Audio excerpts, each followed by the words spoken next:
회피형 사람들에게 이렇게 해보세요. 그러면 그들도 상처를 준 것에 대해 사과할 것입니다. 이 방법은 정말로 효과가 있습니다. 대부분의 회피형은 여러분이 기대하는 방식으로 사과하지 않습니다. 거창한 행동을 보이지도 않고 눈물 어린 고백이나 자신의 행동을 얼마나 깊이 후회하는지에 대한 구구절절한 변명도 들을 수 없을 것입니다. 대신 침묵이나 단절, 혹은 그들이 과연 죄책감을 느끼기는 하는 건지 의심하게 만드는 혼란스러운 행동만 돌아올 뿐이죠. 하지만 여기서 많은 사람들이 놓치는 것이 있습니다. 회피형 사람들도 죄책감을 느낍니다. 단지 그것을 처리하는 방식이 다를 뿐입니다. 감정의 흐름을 바꾸는 방법을 이해한다면 그들에게서 진심 어린 사과를 이끌어낼 수 있습니다. 억지로 짜낸 사과가 아니라 진심으로 느끼고 하는 사과 말입니다.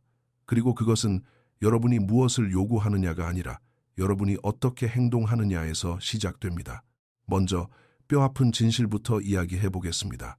회피형은 감정적인 압박에 잘 대처하지 못합니다. 여러분이 그들에게 자신이 받은 고통을 인정하라고 강요할 때 그들은 마음의 문을 닫아버립니다. 여러분의 고통이 타당하지 않아서가 아니라 격렬한 감정적 대립이 그들의 가장 깊은 두려움, 즉 자신은 한참 부족한 사람이라는 두려움을 자극하기 때문입니다. 회피형은 수치심으로부터 도망치도록 설계되어 있습니다. 따라서 정당한 이유가 있더라도 여러분이 그들을 비난하며 다가갈 때 그들의 첫 번째 본능은 자기 반성이 아니라 자기 방어입니다. 그렇다면 회피형에게 사과를 받는 핵심이 사과를 전혀 요구하지 않는 것이라면 어떨까요? 비밀은 바로 이것입니다. 관계의 결론에 집착하는 것을 멈추세요. 두 사람 사이의 틈을 메우려고 애쓰는 것도 그들이 얼마나 큰 상처를 주었는지 설명하는 것도 멈춰야 합니다. 대신 강력한 감정적 전환을 시도하세요. 그것은 바로 당신이 내 상처를 고쳐주지 않아도 나 스스로 내 아픔을 감당할 수 있다고 말하는 태도입니다. 이것이 왜 효과가 있을까요? 여러분이 감정적인 연결을 회복하려는 노력을 멈추는 순간 회피형은 자신이 만들어낸 거리감을 비로소 느끼게 되기 때문입니다. 그 공허함이 메아리치기 시작합니다. 그리고 그 침묵 속에서 그들은 마침내 자신의 행동이 가져온 결과를 피부로 느끼게 됩니다. 여러분이 할 수 있는 가장 큰 변화는 쫓아가는 것에서 그저 단단하게 존재하는 것으로 태도를 바꾸는 것입니다. 더 이상 사과를 쫓지 마세요. 그저 진실함 속에 머무르시면 됩니다. 차분하고 명확하며 흔들림 없는 모습을 보여주세요. 굳이 말하지 않아도 여러분의 에너지가 대신 말하게 하세요. 화를 낼 필요도 매달릴 필요도 없습니다. 여러분의 단호한 선긋기가 그 어떤 말보다 강력하게 전달되도록 하세요. 우리가 나눴던 마음은 소중하지만 내가 얼마나 상처받았는지 증명하기 위해 계속 감정을 소모하지는 않겠다는 태도. 그것이 바로 힘입니다. 그것이 감정적으로 성숙한 어른의 모습입니다. 그리고 그것이야말로 회피형이 절대 무시할 수 없는 한 가지입니다. 여러분이 벌을 주기 위해서가 아니라 평온함 속에서 물러날 때 그들은 혼란스러워합니다. 회피형은 누군가 자신을 쫓아오거나 비난하거나 아니면 차갑게 무시하는 것에 익숙합니다. 하지만 여러분이 우아하게 거리를 둘 때 그것은 복수를 위한 침묵이 아니라 치유를 위한 침묵이 됩니다. 그리고 아이러니하게도 바로 그때 그들의 머릿속은 복잡해지기 시작합니다. 잠깐 내가 망친 건가? 나에게 안전했던 사람을 내가 잃은 건가? 이 거리를 만든 게 나였던가?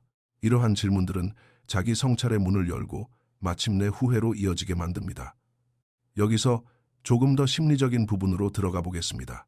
회피형은 자신이 누군가에게 상처를 주었다는 사실을 인정하기 싫어합니다. 자신이 결함 있는 사람처럼 느껴지기 때문이죠. 그들은 수치심에 집어삼켜질까봐 두려워합니다. 하지만 여러분이 감정을 통제하고 폭발하거나 무너지지 않는다면 그들은 새로운 것을 보게 됩니다. 여러분이 그들에게 수치심을 주려는 것이 아니라 단지 더 이상 상처받는 것을 용납하지 않겠다는 것을 말입니다. 그것은 그들이 실제로 똑바로 쳐다볼 수 있는 거울과 같습니다. 그리고 대개 그것이 굳어있던 마음을 녹이는 시작점이 됩니다. 그들은 어색하고 조심스럽게 간접적인 방식으로 다가올 수 있지만 분명 자신이 여러분에게 상처를 주었다는 것을 안다는 뉘앙스의 말을 할 것입니다. 그리고 그런 일이 일어날 때 그것은 단순한 사과가 아니라 관계의 큰 돌파구가 됩니다. 가만히 머무르는 것에 힘을 과소평가하지 마세요. 다투기를 멈추고 애원하기를 멈추고 구구절절 설명하기를 멈추세요. 여러분의 에너지는 나를 이해해줘에서 나는 나 자신을 이해해로 바뀝니다. 그것은 자석과도 같은 매력이 있습니다. 회피형은 종종 독립적이고 단단한 사람에게 끌립니다. 그것이 자신을 더 안전하게 느끼게 만들기 때문이죠. 여러분이 명확한 태도를 유지할 때 그것은 그들에게 이렇게 말하는 것과 같습니다.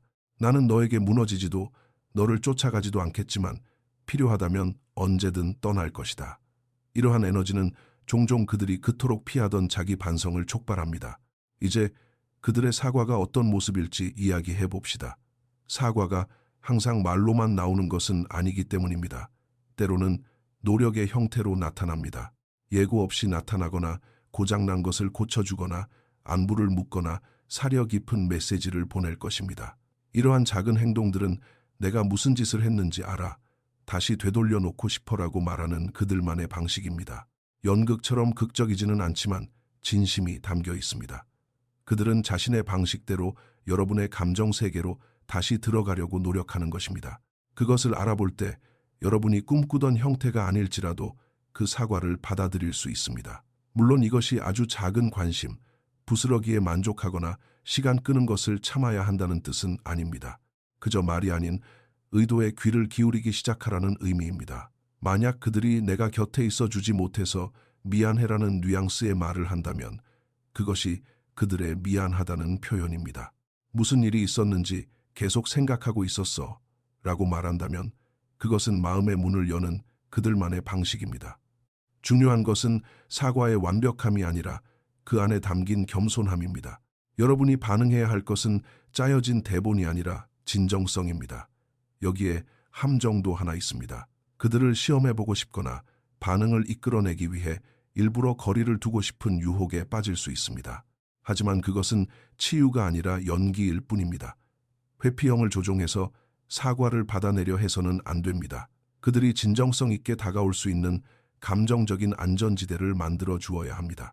그러므로 전략이 아닌 진심으로 행동해야 합니다. 상대방이 미안하다고 말하게 만들려는 목적이 아니라 진심으로 내 스스로를 존중하기 때문에 여러분의 힘은 그 진실함에서 나옵니다.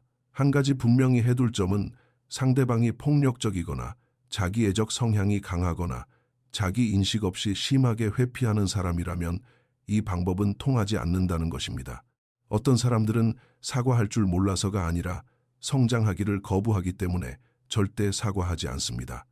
이 접근법은 상처를 참고 견디라는 것이 아닙니다.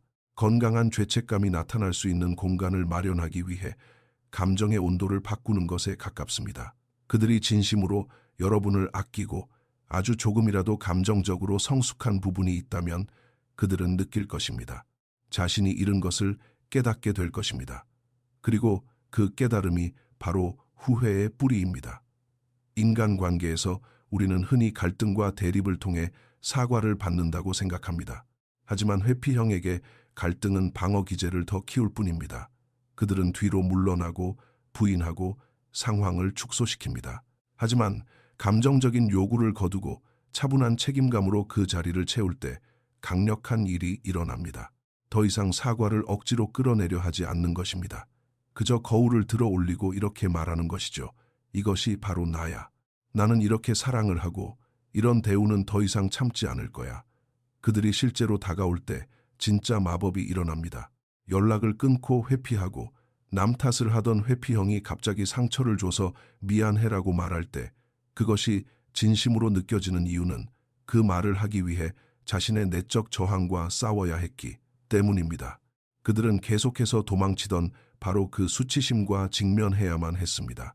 그 사과는 무게감이 다릅니다. 여러분이 강요해서가 아니라 여러분이 그들을 고치려던 노력을 멈추고 스스로를 존중하기 시작했기 때문입니다. 그러니 이렇게 해보세요. 한 걸음 물러서세요. 여러분 내면의 힘을 믿으세요. 내 상처를 알아달라고 다투지 마세요. 상대방에게 나를 신경 써달라고 설득하지도 마세요. 여러분의 단호한 태도가 스스로 말하게 하세요. 침묵을 원한이 아닌 고귀한 것으로 만드세요. 그리고 압박이 아닌 그들의 자발적인 선택으로 여러분에게 다가오게 하세요.